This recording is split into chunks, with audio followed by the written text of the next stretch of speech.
Alors maintenant, je vais vous montrer comment on commence avec une pattern vide, avec un kit attribué déjà, hein. Comment on crée une ligne rythmique avec la TR8S. Excusez-moi parfois si je bafouille un peu, parce que moi je cherche en même temps, hein, c'est pas évident de tout expliquer. Donc, ce que je fais moi, hein, j'allume d'abord toutes les parts, hein, pour que j'entende toutes les sonorités quand je crée ma pattern ma ligne de rythmique. Alors, maintenant je vais sélectionner l'instrument. Voilà, ici il faut que le bouton mute soit éteint pour sélectionner l'instrument que vous voulez euh, programmer dans la TR8S sur sa ligne, sur sa mesure. Voilà, on va commencer maintenant avec, je lance la lecture, on va commencer maintenant avec les kicks, hein. Ici le premier c'est toujours les kicks en général.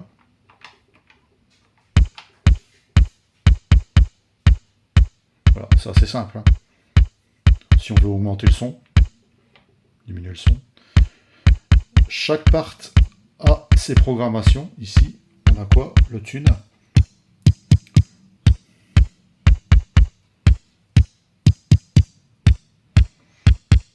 Ici c'est la longueur du sample.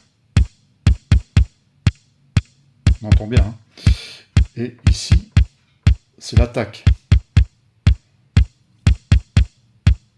Ici l'attaque est beaucoup plus faible. Voilà, donc on va aller chercher maintenant un clap. J'espère que c'est les claps, ceci. Voilà. On va aller chercher des charlets.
Donc, vous avez vu un peu comment on programme une ligne rythmique. Maintenant, si vous avez envie d'ajouter de l'effet, on va dire que ça, ce sont les claps, je pense que c'est ça. C'est ça, ouais. Donc vous avez vu, j'ai sélectionné. Ici, on peut écouter le son. Si vous le faites ça en lecture, vous allez avoir tous les claps qui vont s'ajouter en même temps, hein. Mais ça, il faut tomber exactement au bon endroit. Maintenant, j'aimerais bien que mon clap ait de la reverb. On va voir qu'est-ce qui est assigné ici. C'est un filtre, ça. On va laisser plat. Est-ce que mon clap pourrait être plus long? Non. On baisse légèrement le tune. On le baisse. Et j'aimerais bien lui mettre une reverb. Si je veux une reverb, je dois le programmer puisqu'elle n'est pas assignée. Donc j'appuie sur CTRL et je bouge le bouton. Je le mets complètement à gauche ici. Et je vais chercher reverb. Reverb, voilà. Donc là, j'ai une reverb qui va se mettre sur ce bouton-là, sur le clap. Donc la reverb, bien sûr, il faut l'augmenter ici. Ça, c'est le niveau de la reverb. Maintenant, on écoute.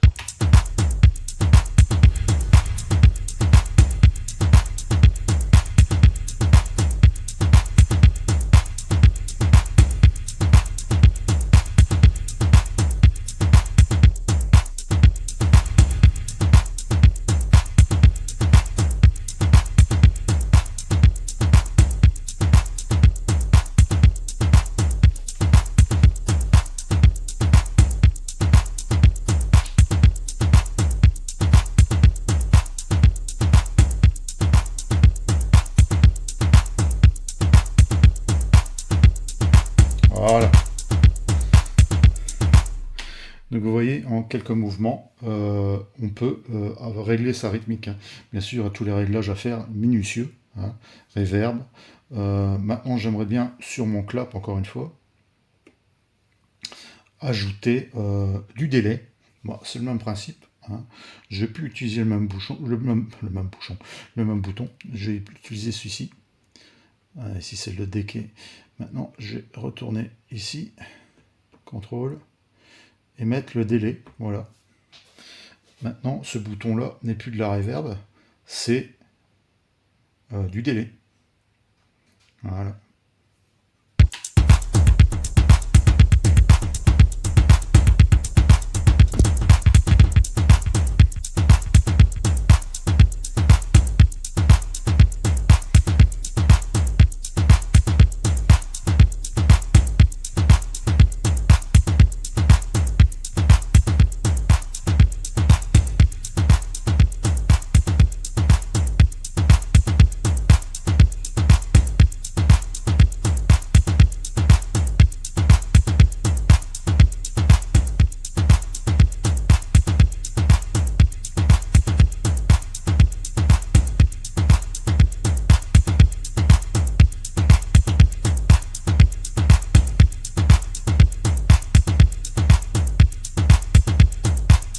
Voilà.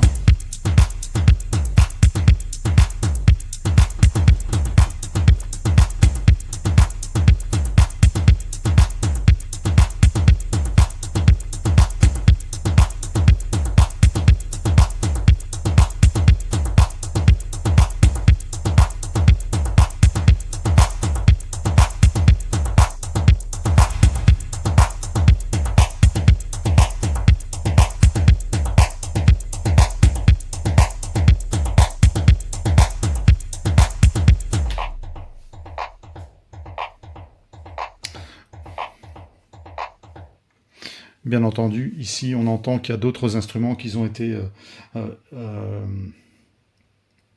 comment dirais-je, ils ont été programmés avec le délai et en même temps que le clap. Il faut malheureusement les désélectionner un à un pour que vous n'ayez plus de délai sur chaque piste, mais que sur le clap, hein. Ici, c'est le Master FX. Si vous voulez mettre par exemple un filtre ou par exemple de compresseur, hein, vous pouvez choisir. Donc Shift On, le type. Maintenant, je vais mettre ici. Allez, choisissons type résonance, contrôle, type Enter, transient compresseur. Voilà par exemple. Donc il faut choisir le filtre que vous voulez assigner, hein. Maintenant, on a un compresseur sur la pattern.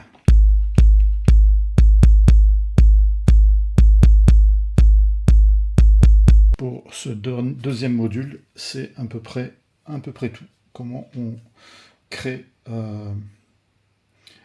une ligne rythmique. Enfin voilà. Allez,